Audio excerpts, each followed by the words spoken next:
caregiving hits some people financially really hard. Some is physical as well. Some it's mental, emotional, spiritual. So if we know some of the typical areas of how caregivers are affected, then what can we do to kind of offer a buffer for that? To, in a sense, we're going to be ready just in case this comes. Did you know that in 2020, there were 53 million caregivers in the United States? And by 2025, this number is expected to grow to 62.5 million. 73% of these caregivers also have a job. They are called working caregivers, and they are invisible because they don't talk about their caregiving challenges. Working Caregivers, the Invisible Employees, is a podcast that will show you how to support working caregivers. Join Selma Archer and Zach Demopoulos on the Working Caregivers, the Invisible Employees podcast as they show you how to support working caregivers. Hey, everybody. Welcome back to our Working Caregivers, the Invisible Employees podcast. This is Zach Demopoulos. And I'm Selma Archer. How you doing, Selma? I'm great. I'm excited today. We have another great guest. Yes, we do. We have today Julian Hayes, who has written a fabulous article in Forbes magazine about employee caregiving, a silent pandemic CEOs must pay attention to. So this article has so much insight and so much information for both the employer side as well as the actual working caregivers. So before we get into that, though, Julian, we like to start out with just an icebreaker. Can you give us something very interesting about where you're from, maybe? Well, I'm from Nashville, Tennessee, and it's the country music. It's the country music capital of the world. And I would get on here and say I don't like country music, but I would be lying. I like country music a little bit. I like the old country, not the new country. Is a little more pop. If you're gonna go country, you gotta go country all the way out. But I guess something interesting is I like salsa dancing. So just something. It's not related to Nashville, but it's just something that's just out of left field for me, and I like doing those things. So I like salsa dancing. I don't like hot chicken. We're known for hot chicken here. I don't really like a lot of the Southern foods, so they took that card away. But I think I still have it a little bit because I at least like country music and promote it with people. And I think I do a good job of being a good steward of Tennessee, wanting people to come here. It's a great state. It's a growing state. So hopefully some of the people on the government the governor committee or something hears it and they can make me like a representative or ambassador. Well, guess what? I'm from Nashville as well. Awesome. I did not see that a lot. I did not expect that. Yeah. You ever been to a little suburb called Murfreesboro? Absolutely. One of my uncles lives in Murfreesboro. My hometown. Mm-hmm. So we got something in common there. We do. Great place to be from. Exactly.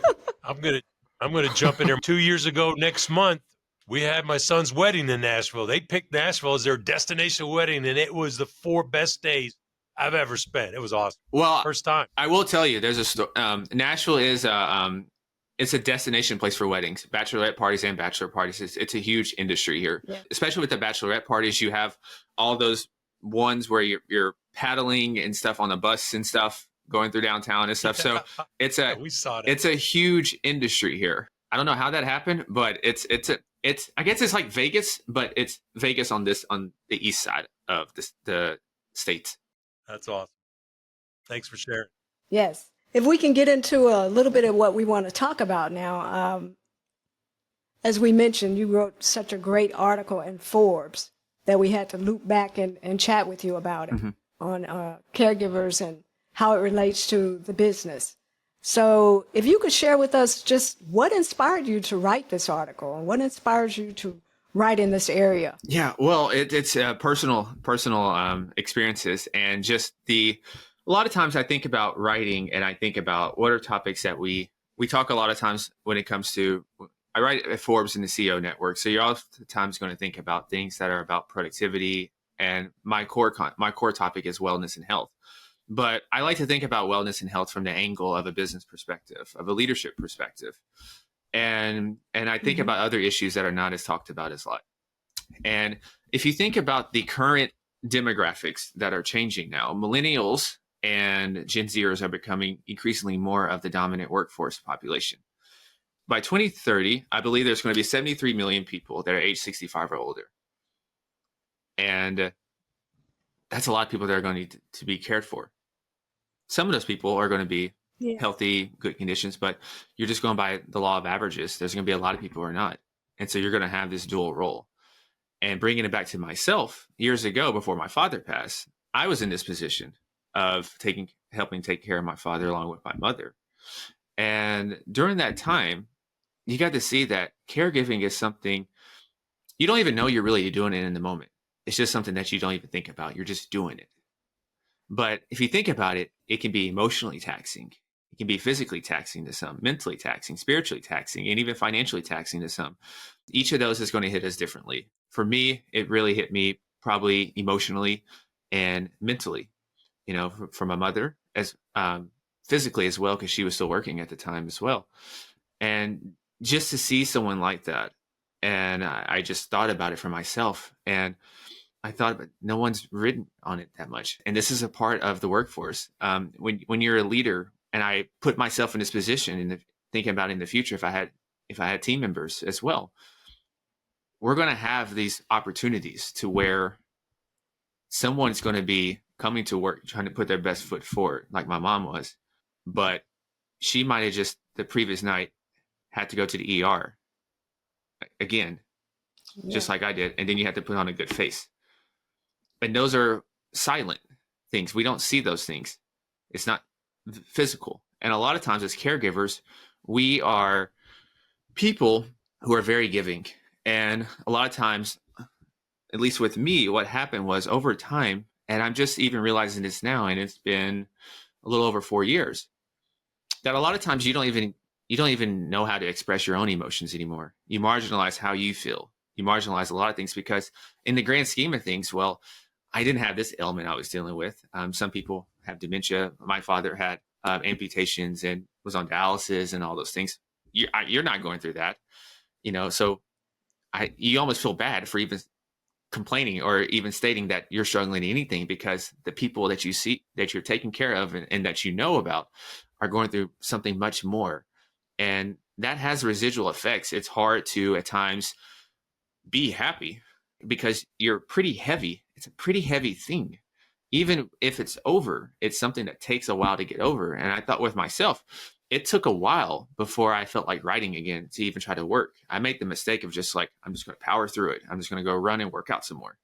And exercise solves a lot of things, but there was still a lot of other things that I had to attend to. And I thought about, I have this position, let's just write about it. And so I did my best to just research and learn more about it, just because I think it's something that needs to be brought to the light. And these are topics that are not as exciting, not as shiny, but this is a reality. With the aging workforce, more baby boomers, somebody has to help them. Even if it's not in a caregiving role, you still have to attend to them. We also have parents, aunts, brothers, etc., that are going to hit that. And so you're going to have this duality of working and then personal needs. And we have to keep this in mind. You hit all the great points that involve, with caring for a loved one, especially an aging loved one who's going through some really serious issues. And basically, you're talking about what we know as caregiver guilt. Mm-hmm. You feel guilty about doing fun things because your parent or whoever you're caring for is not able to do. And you see the suffering that they're going through. So it's very emotional, as you said, Mm-hmm. very emotional. Thank you for sharing that. Yeah. And you said silent. That's a huge challenge. And that Selma and I have been trying to really help people become more visible about. You said silent, you spot on. That makes it harder to relate to people. I can imagine your mother when she was, like you said, what a great example. You don't know what your mom went through the night before, yet she shows up at work, has to show up, Mm-hmm. or at least looks like she's showing up. Or yourself as a son. Can you relate to other people that are going through that? Yeah. Unless you talk about it, right? Yeah. Because for me, I was just early 30s, and I didn't think about this at that point, but there's a lot of things I put off. I was writing, doing certain stuff with business, and I paused that to do that. Don't regret it at all. Missed out on a lot of traveling, because I just came back from Portugal at that time. And I had these aspirations of just traveling and galvanizing around the world. You can still do that now. But at that point, I was just, I had plans for myself. This is what I'm going to do. And then this happens. One issue becomes the second one. And then it keeps multiplying.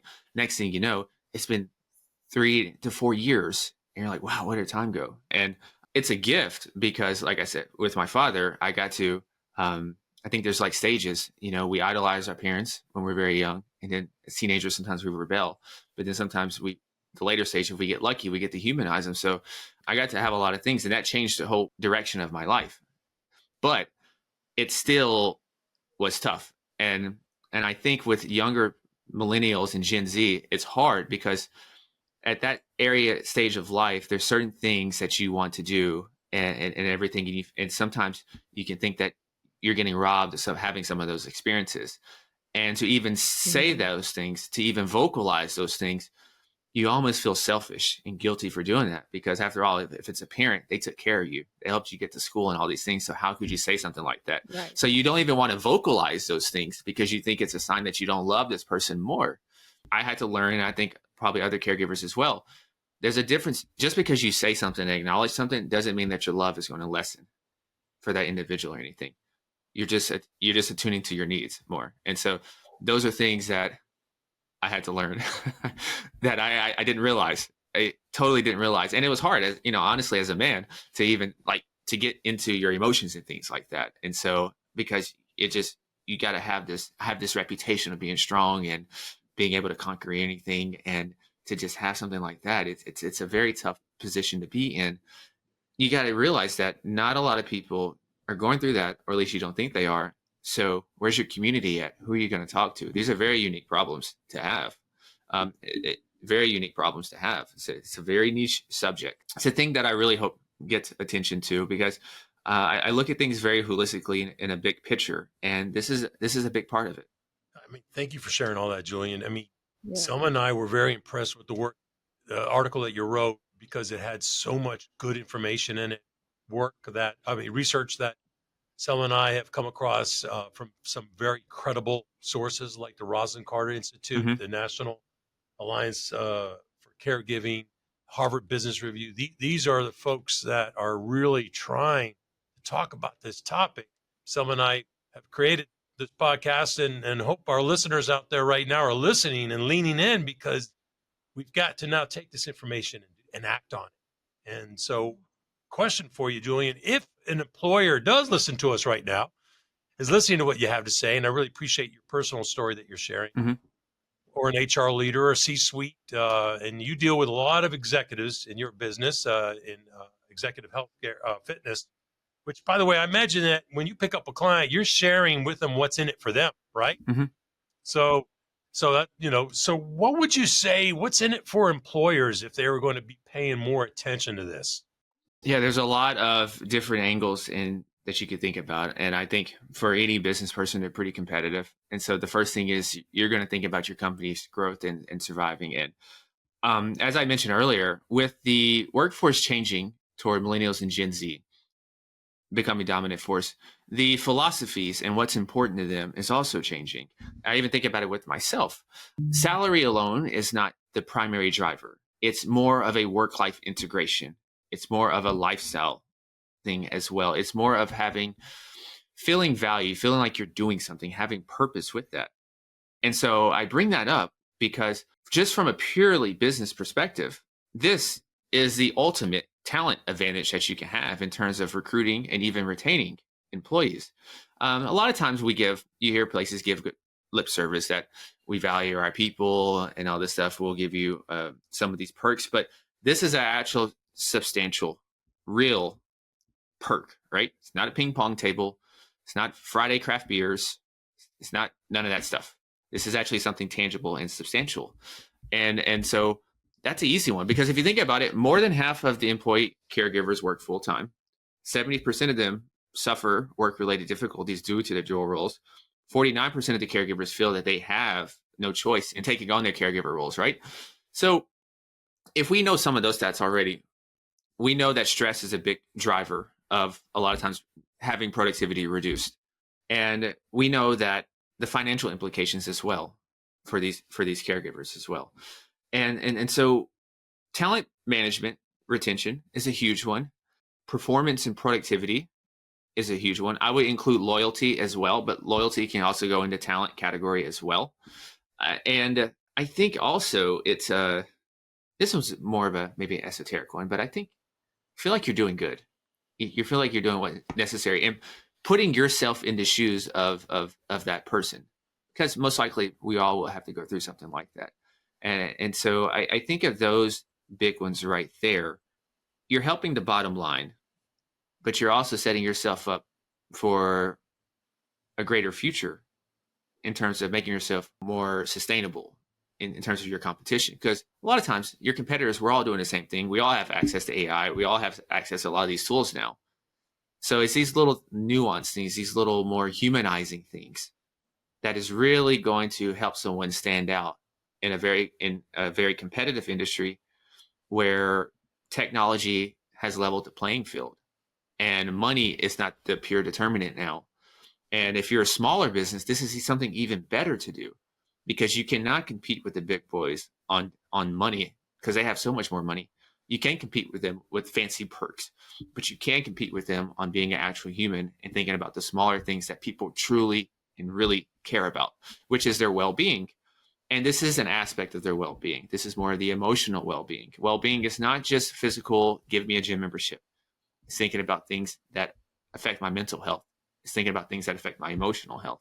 And this is one of the big ones, because a lot of times people are working for one reason, to provide for their families. And it's a very basic thing, but it's overlooked. Julian, thank you for sharing that. Those are all great reasons for organizations to act, and I hope they're listening in. And I love in the article yourself, you said it what you just said. It's a war for talent out there, and this is a differentiator. In fact, you use the term long-term differentiator, which I love, because we are hearing more and more, like in interviews, you shouldn't just talk about your benefits today. You should be talking about what benefits you can offer down the road. Yeah. Right. I mean, somebody doesn't even know that they're on a caregiver journey yet. Yeah, I look at everything as in long term, and I had to learn this for various reasons. And because if you think about it, not to get too woo-wooey and metaphysical out there, but if you think about it, this very present moment right now is a culmination of things that we did in the past that ultimately led to this moment. But we know a future and certain things that may have a probability. So we probably need to go ahead and start planning and doing habits right now that's going to give us the best chance of having a future that's more to our liking. It's the same concept if you think about investing, financial education. You think about, okay, I'm putting in $5 today, but there's a good likelihood that $5 is going to be, I don't know, maybe in 20 years, $100. It'll be more than that, but just an easy example. But what you do today is planting seeds for tomorrow and beyond. And that's kind of how I think about this. It's hard to quantify. I mean, there's another stat I would like to share is absenteeism is a huge one. We talk about that. So absenteeism for caregiving costs the U.S. economy an estimated $25.2 billion in lost productivity. With that absenteeism, I think there's even a bigger stat there, and that one is going to be presenteeism. And I think presenteeism is an even a bigger one, because that's where someone shows up to work, but they're not nearly at their full capacity. Kind of going back to the example of my mom, she'll show up Monday through Friday, but she ain't there, not even remotely close to there. And so how's that performance output going to be? And then if you think about it, then if this employee team member is not performing to their capability, and if this is a customer-centric industry, the first face that a customer is going to see is not C-suite leader. They're going to see one of the team members. And so if that team member is not giving their best performance, then that's going to affect the whole customer experience. And then that's going to affect potentially how they do business with the company, because this person might not be their best performing self, their happiest self, given the best service. So it's a cascade-like effect that everything is connected. And a lot of times we look at stuff and we think it's in silos, but all this stuff is really connected with each other. Yeah, and there's so many negative implications of presenteeism. I love that you brought that up, because not most people don't even know what that term is, but yet we all do it. We're at work in a conference call.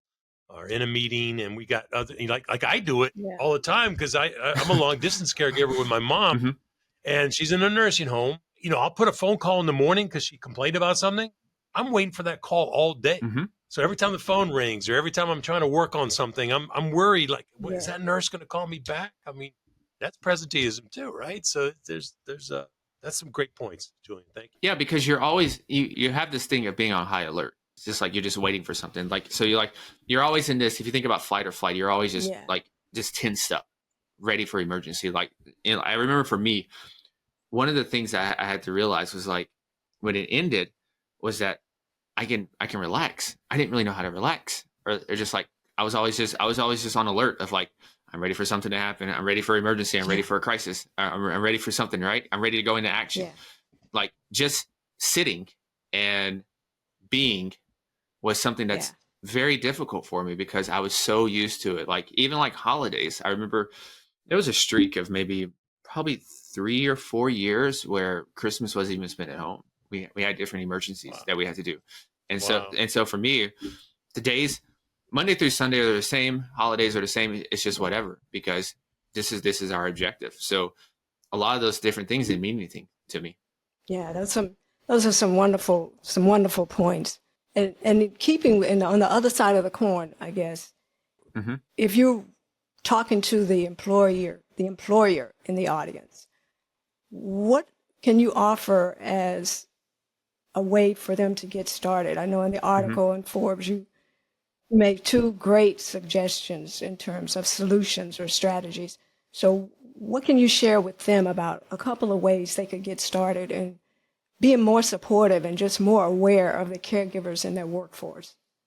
Yeah, the first thing I think is the easy step, and it's all about you can pretty much summarize it as shifting your mindset and perspective, and thinking about that. I mean, the first thing is there's a stigma attached to it. I forgot the number and everything, but a lot of times your employees, especially if they're vying to grow within the company or they need the job, they don't want to do anything to really jeopardize that.